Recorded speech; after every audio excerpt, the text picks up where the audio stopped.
akan menaikkan harganya dia. Ya. Nah, itu bentuk lain pembayaran dividen. Nah, itu yang dari pertemuan kemarin. Ya. So far ada pertanyaan?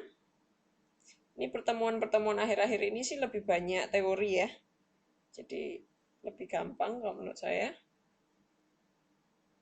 Kalau kita lanjut ke modul berikutnya.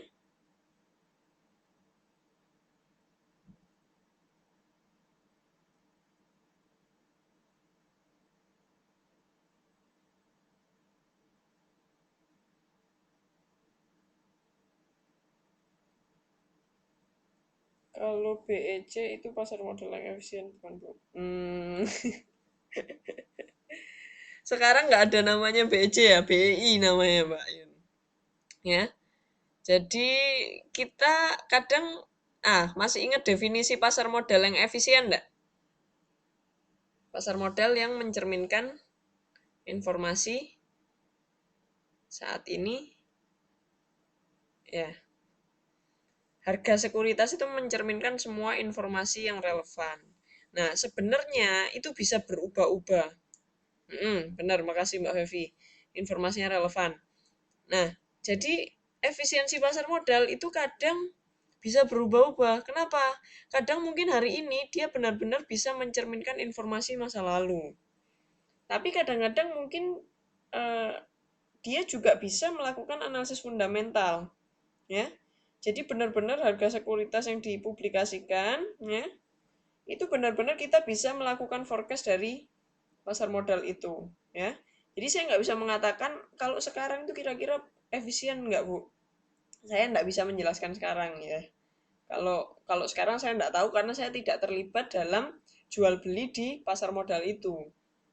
Jadi saya nggak bisa ngomong. Atau mungkin teman-teman ada yang punya tanggapan. Kira-kira BEI itu pasar modal yang efisien nggak ya?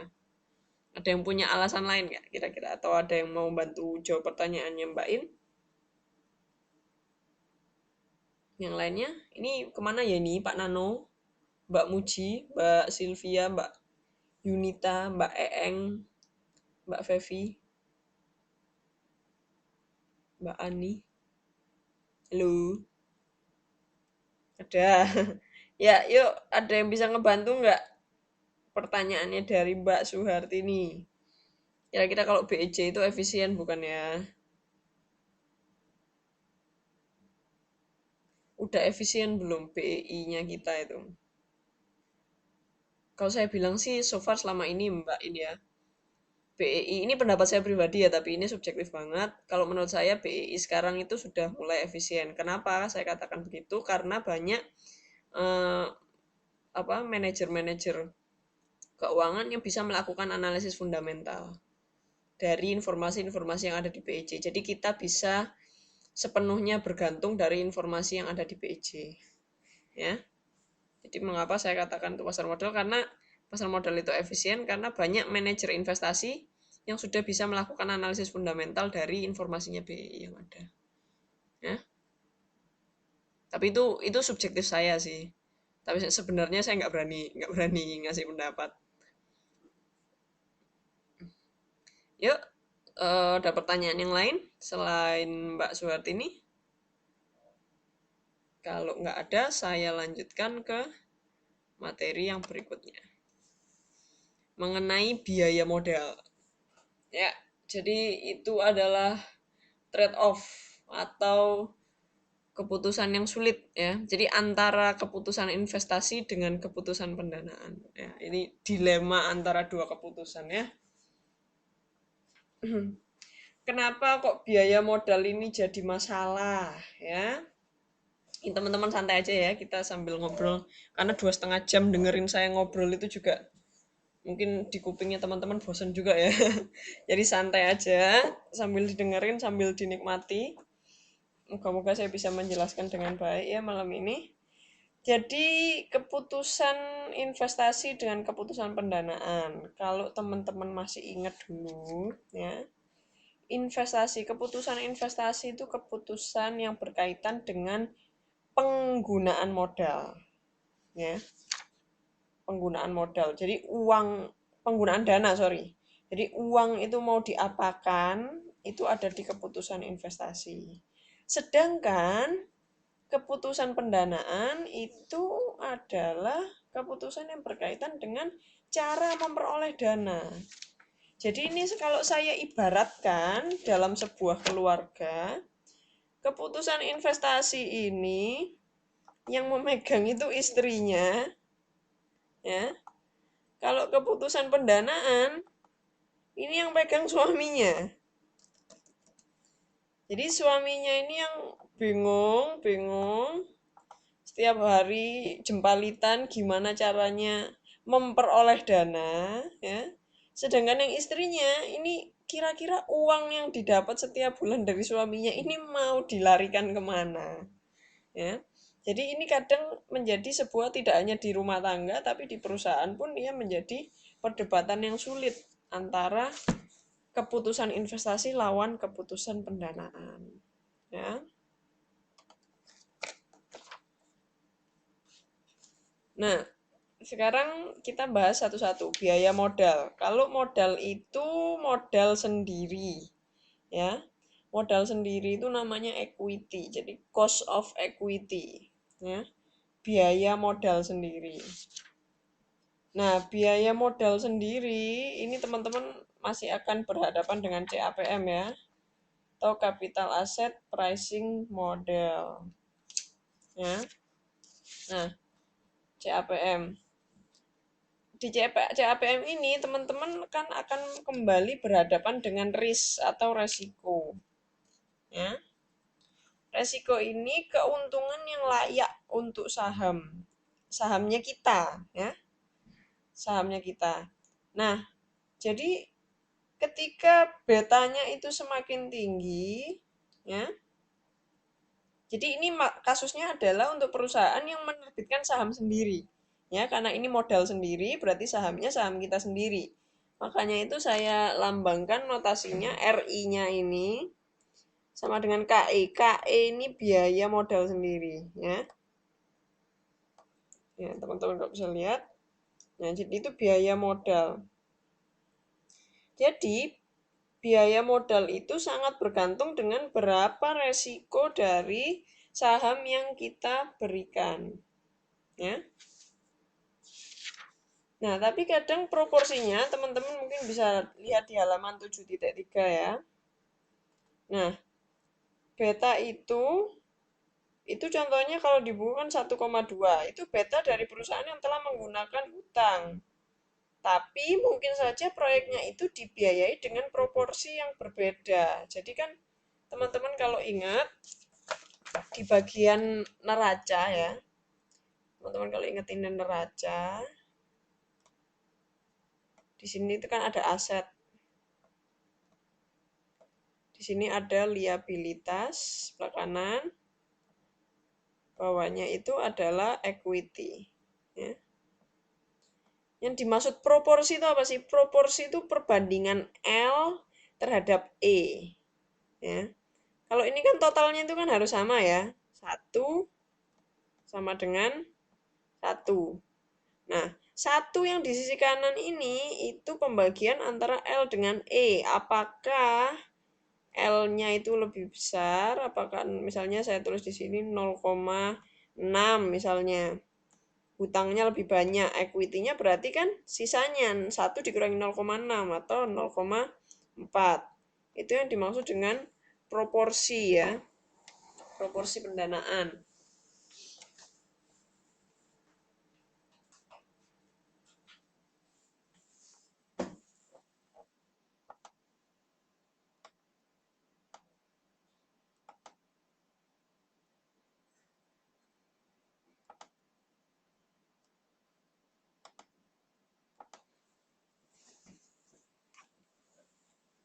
Ya.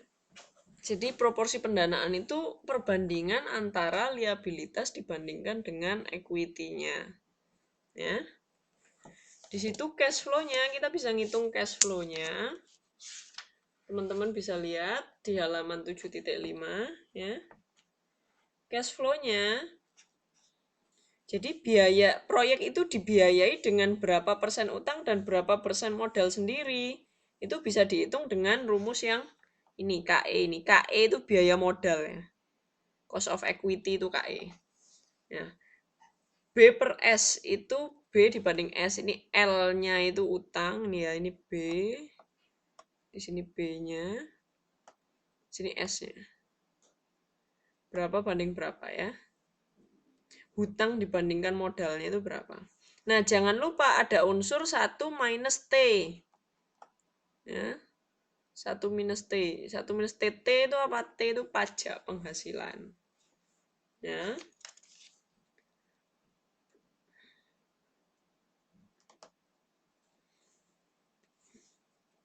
Nah, cost of equity itu dihitung dari laba. Ya, makanya kalau teman-teman ingat ada 1 minus T, Bu. Iya.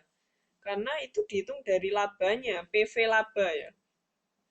Present value-nya laba, bukan dari dividen. Kenapa kok nggak dividen? Nanti bisa terjadi double counting atau perhitungan ganda dari laba yang ditahan. Ya. Nah, biaya modal dari penerbitan saham itu selalu lebih besar daripada laba ditahan. Kenapa? Ada yang tahu nggak? Kenapa kok memodali penerbitan saham itu lebih besar daripada laba ditahan? Kenapa kira-kira? Halo, ini teman-teman jangan ngantuk ya. Ini masih setengah jalan.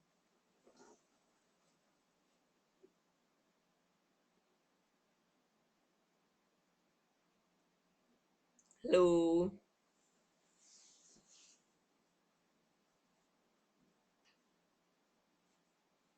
Masih ada. Yuk, kalau masih ada, kenapa kira-kira biaya modal dari penerbitan saham itu kok lebih besar daripada laba ditahan? Masih semangat. Makasih Mbak Fevi. Makasih Pak Nano. Ayo Pak Nano. Pak, saya belum dengar suaranya, Pak. Biaya modal dari penerbitan saham, kenapa kok lebih besar daripada laba ditahan? Kenapa kira-kira? Itu udah saya tuliskan loh itu. Itu petunjuknya gampang banget itu. Udah ada di PPT-nya. Kira-kira kenapa? Saya kasih garis bawah deh biar gampang.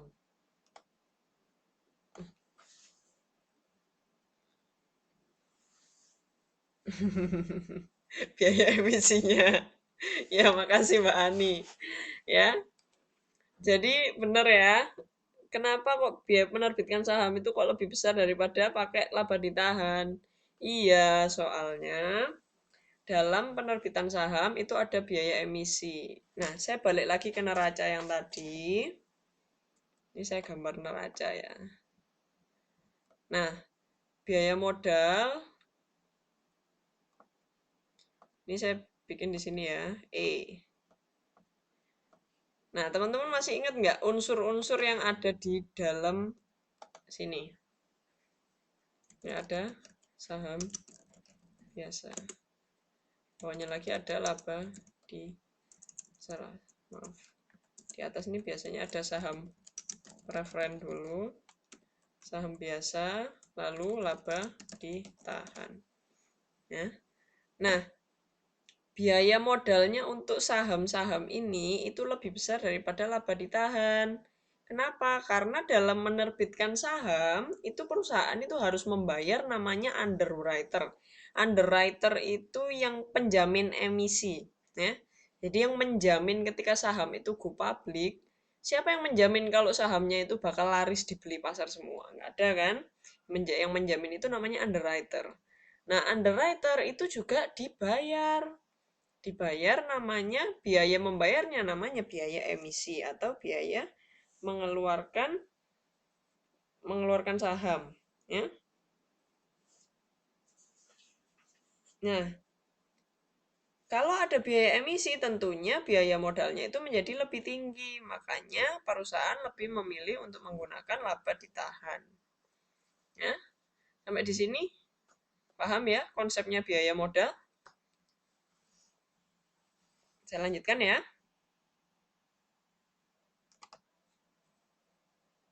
Nah, sekarang kalau tadi bicara neraca yang bagian bawah. Sekarang saya bicara yang sebelah kanan bagian atas. Eh, Tahu cost of debt. Cost of debt itu biaya hutang. Nah, biaya hutang, teman-teman harus tahu biaya hutang itu berapa biaya yang harus ditanggung oleh perusahaan karena menggunakan dana yang dari pinjaman. Loh Bu, kok menanggung biaya? Ya iya, karena ada unsur apa, teman-teman? Ada unsur bunga. Kalau pinjem itu kan mesti ada bunganya. Emang ada bunga yang nggak ada, apa nggak pakai itu pinjamannya nggak pakai bunga. Nah, bunga atau I ya. Kalau teman-teman ingat rumusnya NPV itu selalu saya ingat-ingat teman-teman jangan lupa untuk menghitung present value-nya I ya, tergantung dari bunganya. Nah, jangan lupa ini kalau di rumusnya present value itu dipangkatkan sama T ya. T itu apa? Waktu ya. Jadi semakin lama minjemnya, maka biaya yang keluar, biaya untuk membiayai hutang kita itu semakin besar karena bunganya itu dipangkatkan dengan lama pinjamannya. Jadi konsepnya biaya hutang ini sama dengan konsepnya present value, sama dengan konsepnya PV. Ini teman-teman kalau ngitung berapa biaya hutangnya, teman-teman bisa lihat di halaman 7.8 ya. Ya, biaya hutangnya itu dihitung dari berapa nilai yang biaya yang ditanggung karena berhutang. Entah itu dari obligasi. Teman-teman jangan lupa ya, obligasi itu termasuk hutang. Meskipun dia diambil dari pasar modal. Jadi hutang itu tidak selalu hutang dari bank atau hutang kredit, ya. Nah, ini teman-teman kalau ingat KD itu cost of debt, ya, biaya hutang. Ini teman-teman ingat kok semuanya kok dikalikan 1 minus T, Bu. Iya, ada karena pembayaran bunga itu bersifat tax deductible atau dikurangkan dari nilai pajaknya. Teman-teman kalau ingat, kalau di laporan laba rugi itu kan earning before interest and tax. Jadi interest itu bisa mengurangkan kita dari pajak. Ya. Jadi kenapa kadang-kadang perusahaan itu lebih memilih untuk pinjem utang, apa dari utang, hartanya, karena dia bisa mengurangkan dari pajak. Ya.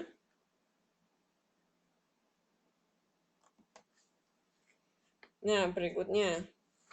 Model rata-rata tertimbang. Rata-rata tertimbang. Nah, ini sumber dana, ini ada 3 jenis sumber dana.